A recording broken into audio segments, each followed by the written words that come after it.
However, there was also the influence of unrelated causes here. Peter Stepanovich indeed had certain designs on his parent. In my opinion, he meant to bring the old man to despair and thus push him into some outright scandal of a certain sort. He needed this for some further unrelated purposes, of which we shall speak later.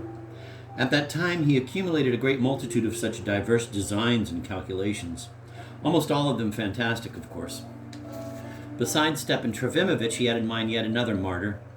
Generally, he had not a few martyrs, as it turned out afterwards, but he was especially counting on this one, and it was Mr. von Lembke himself. Andrei Antonovich von Lembke belonged to that favored by nature tribe, which in Russia, according to the records, numbers several 100,000, and which is itself perhaps unaware that within her, by its sheer mass, it constitutes a strictly organized union.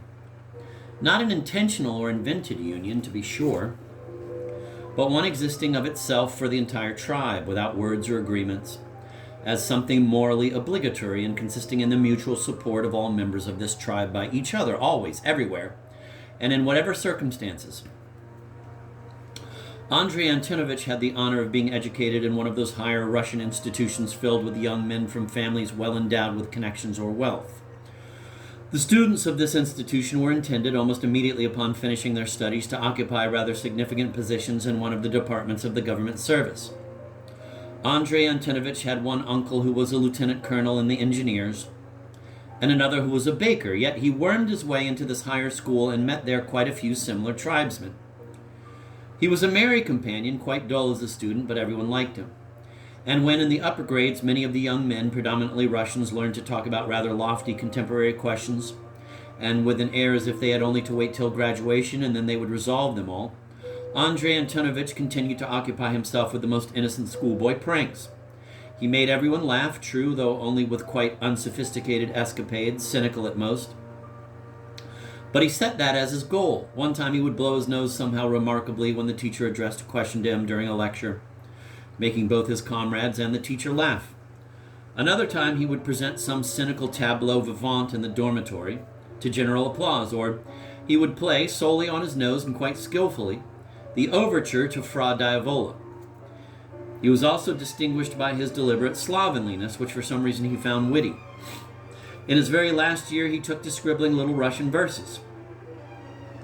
His own tribal language he knew quite ungrammatically, like many of his tribe in Russia. This propensity for verse brought him together with a schoolmate, gloomy and as if downtrodden by something, the son of some poor general, one of the Russians who was regarded at the institute as a great future writer. The latter treated him patronizingly. But it so happened that 3 years after graduation, this gloomy comrade, who had abandoned his career for the sake of Russian literature and, as a consequence, was already parading around in torn boots, his teeth chattering from the cold, wearing a summer coat in the depths of autumn, unexpectedly met by chance near the Anekchkov Bridge his former protege Lembke, as everyone, by the way, had called him at school. And what do you think? He did not even recognize him at first sight and stopped in surprise. Before him stood an impeccably dressed young man with wonderfully tended side whiskers of a reddish hue, wearing a pince-nez, patent leather boots, the freshest gloves, and a full-cut overcoat from Charmeur's, and with a briefcase under his arm. Lembke treated his comrade benignly, gave him his address, and invited him to call on him some evening. It also turned out that he was no longer Lembke, but von Lembke. The comrade did call on him, however, if only out of spite. At the stairway, rather unattractive and certainly not the main one, though laid with red baize, he was met and questioned by a doorkeeper. The bell rang out upstairs, but instead of the riches the visitor expected to meet, he found his Lembke in a side room, a very small one, dark and decrepit looking, divided in two by a large dark green curtain furnished with very decrepit though soft dark green furniture, and with dark green shades on its narrow and high windows. Von Lembke lodged with some very distant relative, a general whose protege he was. He met his guest amiably, was serious and gracefully polite. They also talked of literature, but within decent limits. A servant in a white tie brought some weakish tea with small, round, dry biscuits. The comrade, out of spite, asked for seltzer water. It was served, but with some delay, and Lembke seemed embarrassed at calling the servant an extra time and giving him an order. However, he himself asked whether the visitor wanted a bite to eat, and was obviously pleased when the latter declined and finally left. The simple fact was that Lembke was starting his career and was sponging on the general, a fellow tribesman, but an important one. At that time, he was sighing after the general's fifth daughter, and this seemed to be reciprocated. Nevertheless, when the time came, Amelia was given in marriage to an old German factory owner, an old comrade of the old general's. Andrei Antonovich did not weep much, but glued together a theater made of paper. The curtains rose, the actors came out, made gestures with their hands, the audience sat in their boxes. The orchestra mechanically moved their bows across their fiddles, the conductor waved his baton, and in the stalls, gentlemen and officers clapped their hands. It was all made of paper, all designed and assembled by von Lembke himself. He sat over this theater for half a year. The general purposely organized an intimate little evening. The theater was brought out for display. All 5 of the general's daughters, the newly wedded Amelia included, her factory owner, and many young girls and women with their Germans, attentively examined and praised the theater.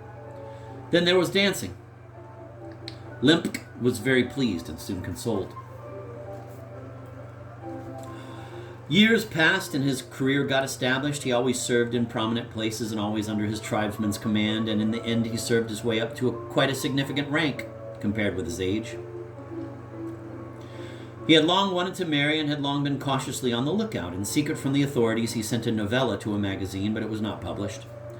To make up for that, he glued together an entire railway station with a train, and again it came out as a most successful little thing. People left the station with suitcases and bags, children and dogs, and got into the cars. Conductors and porters walked about, the bell rang, the signal was given, and the train started on its way. He sat for a whole year over this clever piece. But all the same, he had to get married. The circle of his acquaintances was quite wide, primarily in the German world. But he also moved in Russian spheres, through his superiors, of course. Finally, when he had already turned 38, he also received an inheritance. His uncle, the baker, died and left him a bequest of 13,000. Now it was just a matter of the right position. Mr. von Lembke, despite the rather high cut of the sphere in which he served, was a very modest man. He would have been quite satisfied with some independent little government post, with being in charge of the delivery of government firewood, or some such plum, and that for the rest of his life. But here, instead of some anticipated Mina or Ernestina, all at once Yulia Mikhailovna turned up. His career immediately rose another degree in prominence. The modest and precise von Lembke felt that he too was capable of ambition. Yulia Mikhailovna owned 200 souls by the old way of reckoning, and besides that, brought big connections with her. Von Lembke, on the other hand, was handsome, and she was already past 40. Remarkably, he did really fall in love with her little by little, as he felt himself more and more a fiancé. On the morning of their wedding day, he sent her some verses. She liked it all very much, even the verses. 40 is no joke. Soon he was awarded a certain rank and a certain decoration, and then he was appointed to our province. In preparation for coming to our town, Yulia Mikhailovna worked assiduously on her husband. In her opinion, he was not without abilities. Knew how to make an entrance and show himself. Knew how to listen with a grave air and say nothing. Had picked up a few quite decent poses. Could even make a speech. Even had some odds and ends of ideas, and had picked up the gloss of the latest indispensable liberalism. But all the same, it troubled her that he was somehow none too receptive, and after his long, eternal search for a career, was decidedly beginning to feel a need for peace. She wanted to pour her ambition into him, and he all of a sudden began gluing together a German church. The pastor came out to preach the sermon. The faithful listened, their hands piously clasped before them, one lady wiping away tears with her handkerchief, one little old man blowing his nose. Towards the end, a little organ rang out. It had been specially ordered and had already arrived from Switzerland, expense notwithstanding. Yulia Mikhailovna, even with some sort of fright, took the whole work from him as soon as she found out about it and locked it away in her drawer. She allowed him to write a novel instead, but on the quiet. Since then, she began to rely directly on herself alone. The trouble was that there was a fair amount of frivolity in all this, and little measure. Fate had kept her too long among the old maids. Idea after idea now flashed in her ambitious and somewhat fretted mind. She nursed designs. She decidedly wanted to rule the province, dreamed of being surrounded at once, chose her tendency. Von Lembke even got somewhat frightened, though he quickly figured out, with his official's tact, that there was no reason at all for him to be afraid of governorship as such. The first 2 or 3 months even passed quite satisfactorily. But then Peter Stepanovich turned up and something strange began to happen. The thing was that from the very first step, the young Verkovensky showed a decided disrespect for Andrei Antonovich and assumed some strange rights over him, and Yulia Mikhailovna, always so jealous of her husband's significance, simply refused to notice it. At least she attached no importance to it. The young man became her favorite, ate, drank, and all but slept in the house. Von Lembke set about defending himself, called him young man in public, patted him patronizingly on the shoulder, but made no impression. Peter Stepanovich went on laughing in his face, as it were, even while apparently talking seriously, and said the most unexpected things to him in public. Once, on returning home, he found the young man in his study, asleep on the sofa, uninvited. The latter explained that he had stopped by and, finding no one home, had, quote, caught himself a good nap, end of quote. Von Lembke was offended and again complained to his wife. Laughing at his irritability, she remarked caustically that it was he who seemed unable to put himself on a real footing. At least with her, quote, this boy, end of quote, never allowed himself any familiarity, and in all events he was, quote, naive and fresh, though outside the bounds of society, end of quote. Von Lembke pouted. On that occasion, she got them to make peace. Peter Stepanovich did not really apologize, but got off with some coarse joke, which in other circumstances could have been taken as a new insult, but in the present case was taken as repentance. The weak point lay in Andrei Antonovich's having made a blunder at the very beginning, namely by imparting his novel to him. Fancying him to be a fervent young man of poetry and having long dreamed of a listener, one evening, still in the first days of their acquaintance, he read 2 chapters to him. He listened with unconcealed boredom, yawned impolitely, uttered not a word of praise, but on leaving asked Andrei Antonovich for the manuscript so as to form an opinion at home at his leisure, and Andrei Antonovich gave it to him. Since then, though he ran by every day, he had not returned the manuscript, and laughed in answer to inquiries. Finally, he announced that he had lost it then and there in the street. When she learned of it, Yulia Mikhailovna became terribly angry with her husband.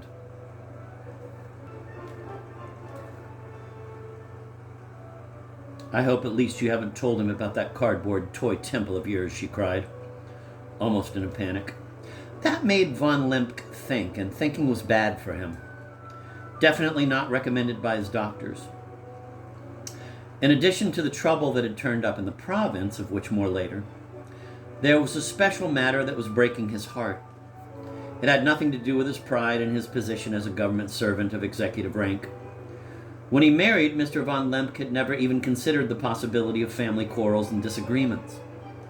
Such things had never entered his dreams about his Gretchens and Ernestines. He didn't feel he could stand family scenes, but Julie had been very direct with him. You can't be angry with him, if only because you are much more reasonable than he is and stand incomparably higher on the social ladder. There are many remnants of his former free-thinking ways in this boy, and I think this is just a schoolboy prank. However, he can't be changed just like that. He needs patient handling. We must understand the importance of our young people. Through patience and kindness, I am successfully preventing them from plunging over the brink. But he comes up with such damned nonsense, von Lembke protested. How can I tolerate it when, in my presence, he declares that the government is deliberately filling people with vodka to stupefy them and thus prevent them from revolting? Just imagine how it looks to other people when I have to listen to that sort of thing. Lembke was thinking of a recent talk he had had with Peter. In a naive attempt to dampen the fellow's liberalism, the governor had shown him his private collection of all kinds of Russian proclamations printed abroad. He had been collecting them since 1859, not simply out of a collecting mania, but rather out of an edifying curiosity. Guessing his intention, Peter said rudely that one line in any of those proclamations had more sense in it than there was in all the government files. Quote, and that doesn't exclude those of your office either. End of quote. Lembke winced. But it's a bit early, he said almost apologetically. A bit early for us. No, it's not too early. The fact that you're afraid shows that it isn't too early. But look, here's an appeal to destroy churches. And why not? You, for instance, are an intelligent man and you don't believe, but you know very well that you need religion to keep people asleep. The truth is better than lies, you know? I agree. I'm in full agreement with you, but still, it's much too early for this country, the governor repeated, screwing up his face. But what kind of government servant are you, agreeing that churches should be razed to the ground and saying that you are willing to march on Petersburg, making it only a question of timing? Lembke resented being caught out so stupidly. That wasn't what I meant. That wasn't what I said, he said, getting further and further involved in the argument and becoming irritated by the slight to his self-respect. You're still young and ignorant of our methods. You're quite wrong. You see, you call us government servants. That's right. Independent officials, that's right too. But hold on a minute. How do you expect us to act? We act on our own responsibility, and as a result, we serve society as much as you do. The difference is that we are trying to hold together what you are trying to undermine. Without us, the whole thing would fall apart.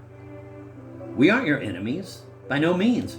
We say to you, go ahead, fight for progress. Even go on undermining all the old ways that must be changed, but we shall hold you within the necessary bounds and save you from yourselves. Because without us, you would simply undermine Russia and make it look like heaven knows what. And our duty is to preserve a presentable appearance for our country to the outside world. You must understand that we and you are mutually indispensable, just as the Whigs and the Tories are mutually indispensable in England. Well then, so we're the Tories and you're the Whigs? That's the way I see it. Von Lembke had grown positively enthusiastic. Ever since his days in Petersburg, he had been fond of speaking as an intelligent, liberal man, and since this conversation was private, he could really let himself go. Peter was silent and unusually serious. This whetted the governor's oratorical appetite even further. Do you know, he went on, pacing up and down his study, that I, who am the master of the province, have too many duties and consequently cannot carry out any of them. On the other hand, I can tell you just as truthfully that there's nothing for me to do here. The secret reason for this is that everything depends on the views of the central authorities.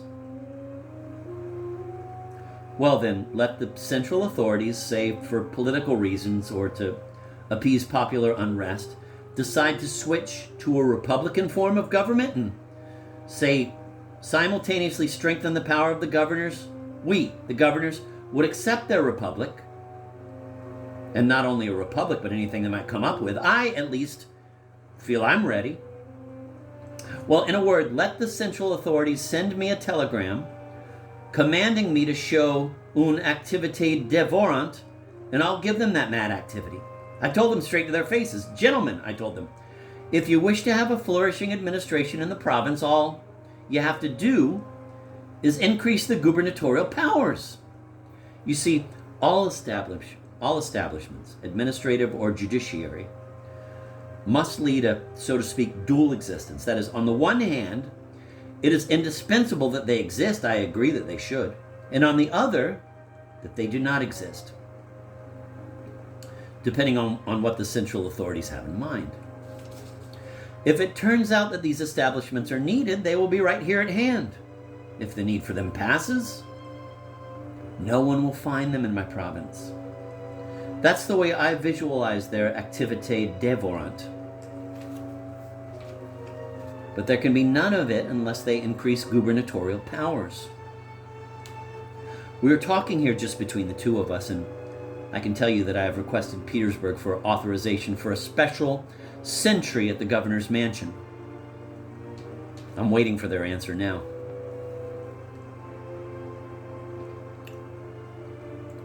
You really need 2 sentries. Why 2? Lembke, who had been pacing the room, stopped in front of Peter.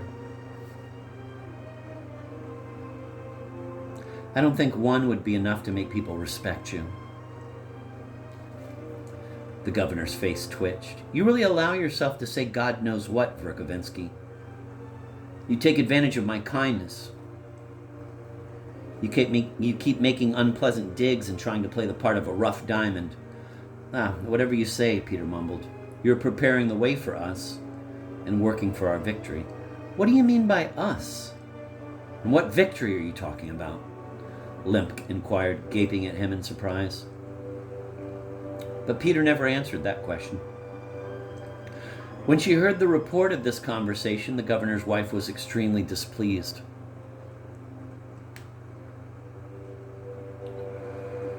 But you didn't really expect me to talk sharply to your favorite, especially in a private conversation, Lembke said, defending himself. Of course, I may have talked too much, although I meant well, really. Too well, indeed. I had no idea you had that collection of proclamations. I would like to see them, please. The trouble is, he asked me to lend them to him for one day. And you gave them to him? The same old story. What a thing to do. I'll send someone to his place to pick them up right away. He won't give them back. I'll demand them, von Lembke cried indignantly, jumping to his feet. Who is he anyway that I should be so careful with him? And what does he take me for? Imagining that I'll let him get away with that. Sit down and take it easy, his wife said, calming him. And now let me answer your first question. He came to me with very strong recommendations. He is obviously an able man, and sometimes he says very intelligent things. Karmazinov assures me that he has connections everywhere and has a tremendous influence on the younger generation in the capital. Now, if through him I succeed in grouping them around me, I'll save them from perdition and point out a new road for their ambitions. He is devoted to me from the bottom of his heart and always listens to my advice. Certainly, but while we're being so nice to them, God knows what they may do. Of course, it's just a rumor, he said in self-defense. But I heard that seditious leaflets have appeared in yet another of our districts. That. Back in the summer, rumors about that were circulating, along with all that talk about the proclamations and counterfeit bills. But I've yet to see a single one of them. Who told you, anyway? I got it from von Blum. Him. Please don't even mention his name in my presence. Furious, Julie von Lembke was struck dumb for a full minute.